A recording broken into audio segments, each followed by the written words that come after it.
콰이어트 플레이스 첫째 날을 보고 왔습니다. 콰이어트 플레이스 1, 2에 이은 후속작이자 스핀오프 작품이에요. 이 예산 대비 엄청난 성공을 한 시리즈가 계속 좋은 결과를 낼 수 있을지 궁금해서 보고 왔습니다. 마이클 사노스키 감독이 연출을 하고 각본도 썼습니다. 영화 피그의 각본을 쓰고 연출을 했던 분이에요. 콰이어트 플레이스 1, 2의 주연이자 감독인 존 크레진스키와 콰이어트 플레이스 2를 공동 연출하기도 했네요. 존 크레진스키는 이번엔 기획과 제작에만 참여했습니다. 영화의 내용은 복잡하지 않습니다.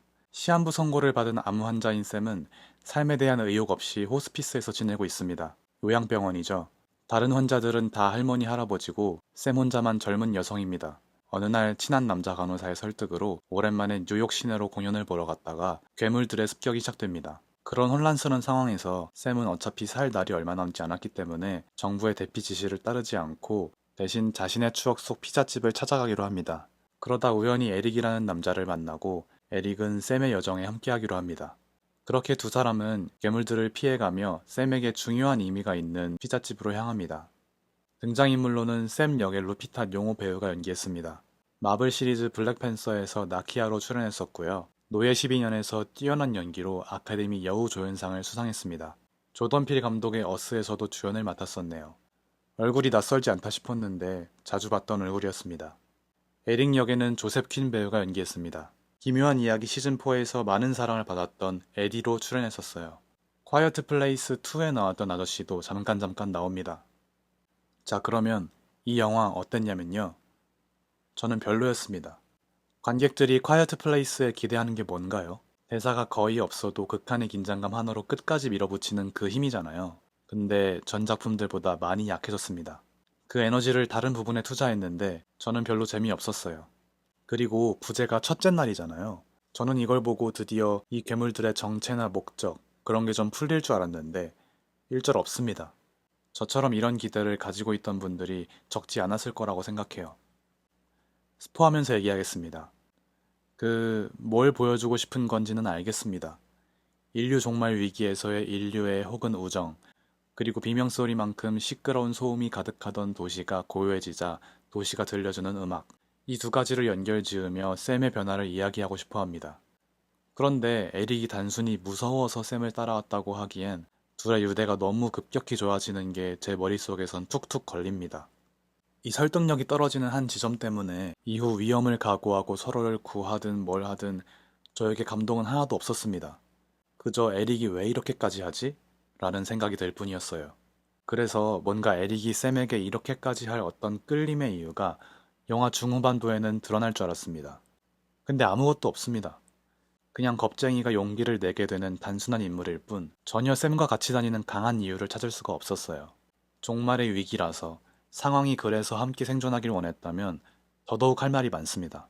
샘은 이미 본인의 삶이 얼마 남지 않았다는 것을 밝혔고 살아남기 위해 어떻게 해야 하는지도 친절하게 알려줬습니다. 그런데도 그냥 단순히 무섭다는 이유만으로 따라갔습니다. 저한테 이 행동은 더 강한 동기가 없으면 납득이 잘 되지 않습니다.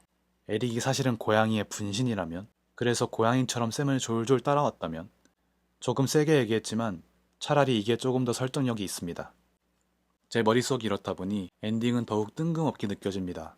에릭을 통해 샘이 변하는 이야기로 보이는데 에릭의 행동이 이해가 가지 않으니 샘의 변화 또한 납득이 시원하게 되지는 않습니다. 물론 생을 포기한 인물이 남은 생의 의미를 찾는 이야기에는 익숙하니까 무엇을 말하는지 이해는 갑니다. 그 와중에 샘의 최후 또한 얼마나 낭만적으로 보이고 싶었는지 그 티가 많이 납니다. 확실히 죽음을 알면서도 그 속으로 뛰어드는 인물은 대부분 멋있고 낭만 그 자체이기 때문에 어떤 장면을 만들려고 했는지 알겠습니다.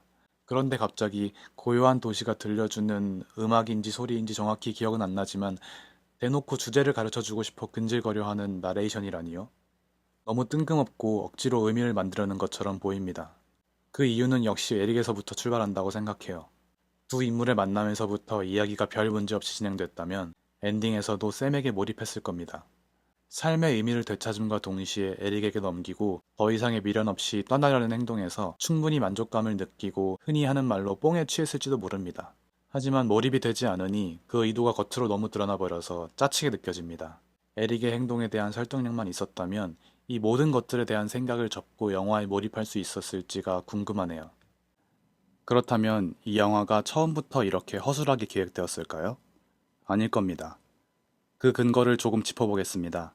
한국 기준으로 5월 초에 공개되었던 2차 예고편에서는 본편에서 볼 수 없는 대사들이 나오고 본편에서 볼 수 없는 인물들이 다수 나옵니다.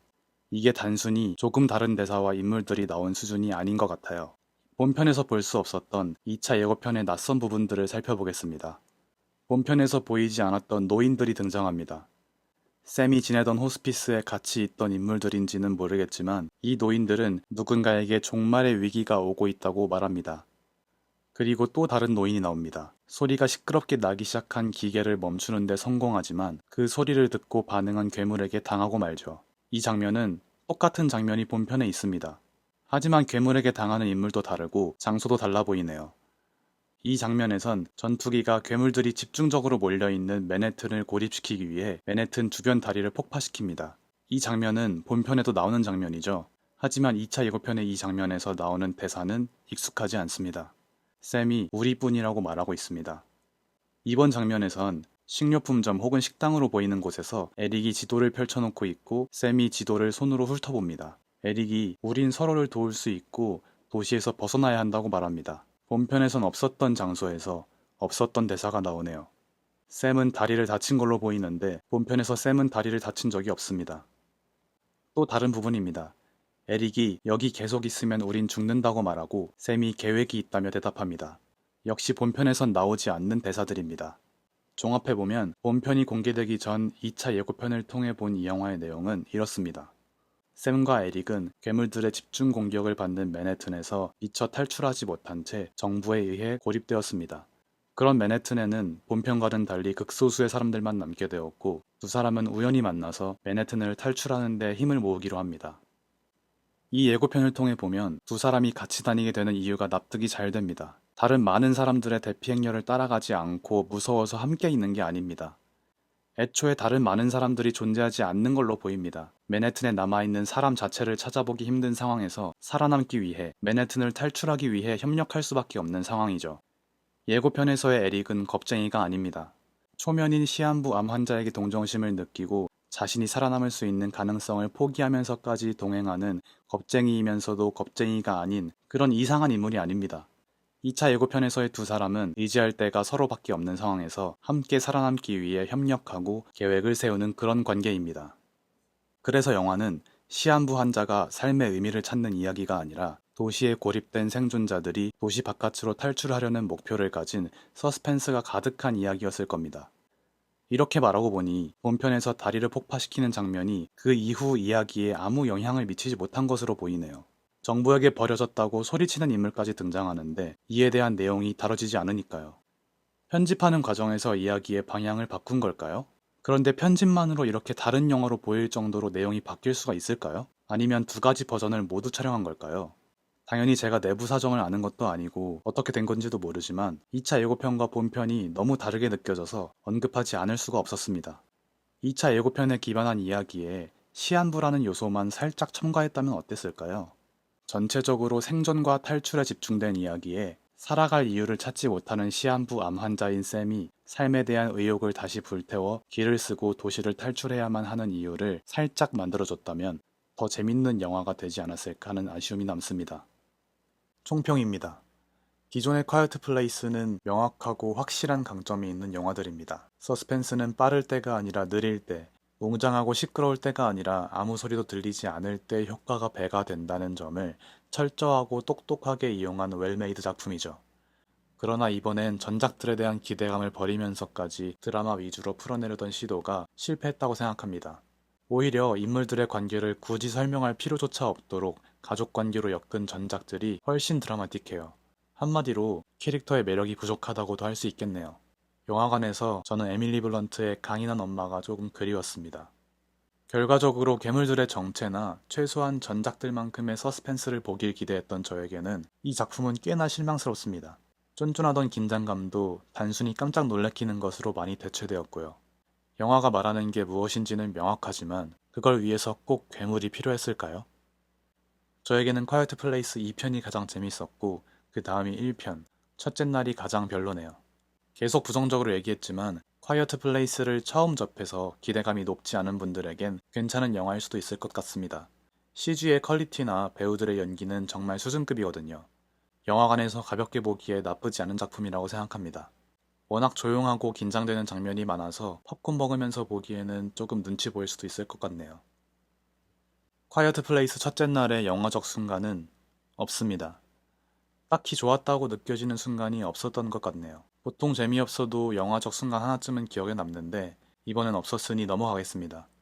영화에 실망했다고 영화적 순간이 항상 없는 건 아닙니다. 그럼에도 좋았던 순간이 1초라도 있다면 언급하고 넘어갈 테니 앞으로 다른 후기도 같이 봐주시면 감사하겠습니다.